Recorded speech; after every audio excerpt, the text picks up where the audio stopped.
दोस्तों, स्वागत है आपका करंट अफेयर्स में। आज बात करेंगे कोरोना वायरस की सेकंड वेव के बारे में। और ये पहले से भी ज़्यादा खतरनाक है क्योंकि इसमें जो केसेस हैं पहले के मुकाबले ज़्यादा स्पीड से बढ़ रहे हैं। इनफैक्ट मैं कहूँगा कि पहले के मुकाबले डबल से भी ज़्यादा स्पीड है इस बार केसेस बढ़ने की। ये आर्टिकल है द इंडियन एक्सप्रेस का। इसमें कह रहा है कि जो सेकेंड वेव है ज़्यादा खतरनाक हो सकती है। और बात करते हैं मंडे के दिन की, तो मंडे के दिन हमारे देश में रिपोर्ट हुए हैं केस 68,000 के आसपास, जो बहुत ही ज़्यादा बड़ा आंकड़ा है। और अभी तक इसने 12 मिलियन के जो आंकड़े हैं उनको पार कर दिया है। अब बात करते हैं कि फर्स्ट वेव और सेकंड वेव में फ़र्क क्या है।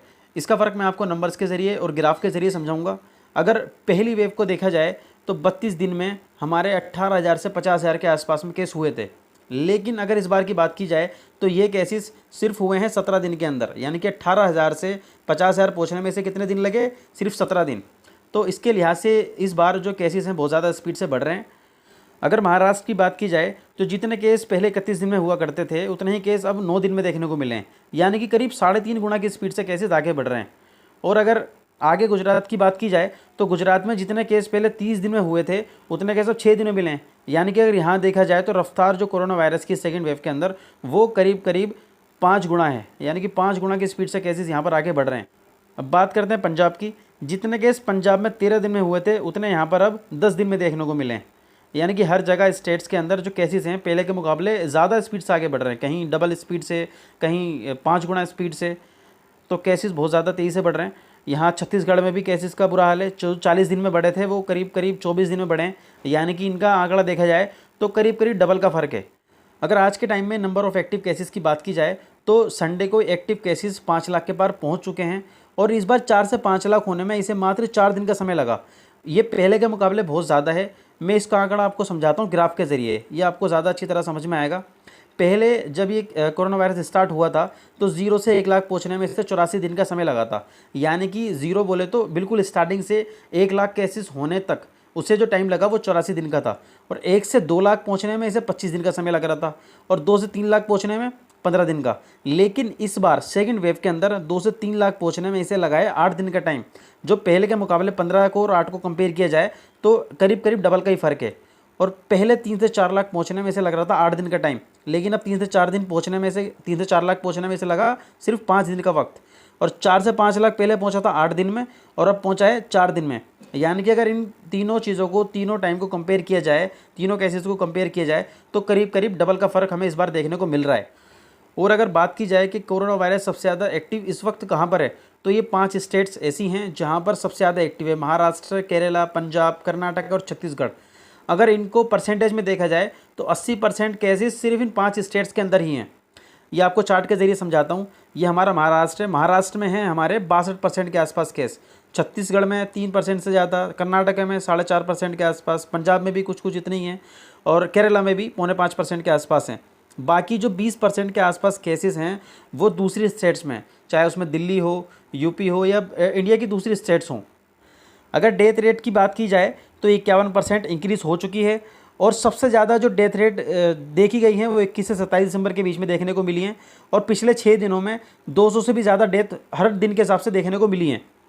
और डेथ रेट की केस की बात की जाए पिछले साल के मुकाबले में, तो पिछले साल ये केस बढ़ते बढ़ते करीब करीब जो एवरेज थी यहाँ पर 1,000 के आसपास में आ रही थी। लेकिन घटते घटते ये केस बहुत ज़्यादा घट गए और डेथ रेट भी बहुत ज़्यादा घट गई। लेकिन अप्रैल आते आते दोबारा ये केस दोबारा बढ़ने जा रहे हैं, और ये ज़्यादा अच्छा संकेत नहीं है, बुरा संकेत है। हो सकता है आने वाले टाइम में ये डेथ रेट जो रेशियो है इसका ग्राफ ज़्यादा ऊपर तक चला जाए, तो ये ज़्यादा खतरनाक हो सकता है आने वाले वक्त में। अब आपके माइंड में क्वेश्चन आ सकता है कि सिचुएशन पहले से भी ज़्यादा खतरनाक हो सकती है। तो बिल्कुल हो सकती है, क्योंकि यहाँ पर इसके कई सारे वैलिड रीज़न हैं। इस टाइम फेस्टिव सीजन भी चल रहा है और असेंबली इलेक्शन भी चल रहे हैं। और असेंबली इलेक्शन में आप जानते हैं कि हज़ारों लाखों की संख्या में लोग इसमें पार्टिसिपेट करते हैं।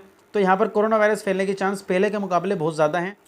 अगर बात की जाए लास्ट ईयर कोरोना वायरस के टाइम की, तो उस वक्त लॉकडाउन पूरे इंडिया में लगा हुआ था। कोई दुकान नहीं खुल रही थी, कोई बिजनेस नहीं चल रहा था, ना स्कूल ना कॉलेज, तो हर जगह लॉकडाउन देखने को मिल रहा था।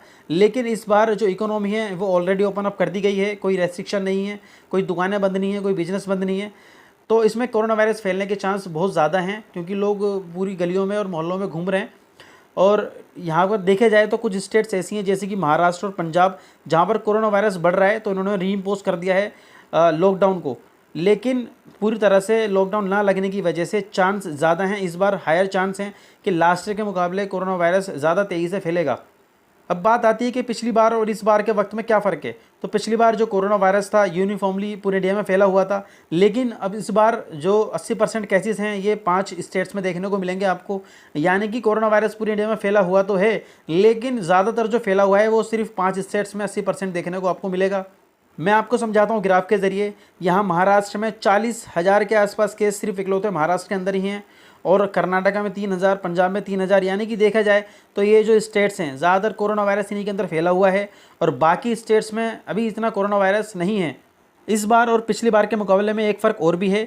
इस बार हमारे पास दो वैक्सीन है, पिछली बार कोई वैक्सीन नहीं थी। वैक्सीन का नाम है कोविशील्ड और कोवैक्सीन, और सरकार ने ऐलान किया है, ये फैसला किया है कि 1 अप्रैल से 45 साल से जो ऊपर के लोग होंगे उनको वैक्सीन दी जाएगी। अभी तक 60 मिलियन लोगों को डोज दी जा चुकी है, और इस वैक्सीन की 2 डोज लगती हैं। पहली डोज लगने के बाद 6 हफ्ते के बाद दूसरी डोज लगती है। तो अभी तक 8.87 मिलियन लोग ऐसे हैं जिनको दोनों डोज लग चुकी हैं। यानी कि जो फुल्ली वैक्सीनेटेड है लोग हैं वो करीब 88 लाख लोग हैं। अगर इसको परसेंटेज में कैलकुलेट किया जाए तो ये 0.65% के आसपास में पॉपुलेशन बैठेगी, जो काफ़ी कम नज़र आती है। आई होप आपके लिए इन्फॉर्मेशन काफ़ी हेल्पफुल साबित होगी। अगर वीडियो अच्छी लगी तो उसे लाइक करें, शेयर करें, और हमारे चैनल को सब्सक्राइब करना ना भूलें।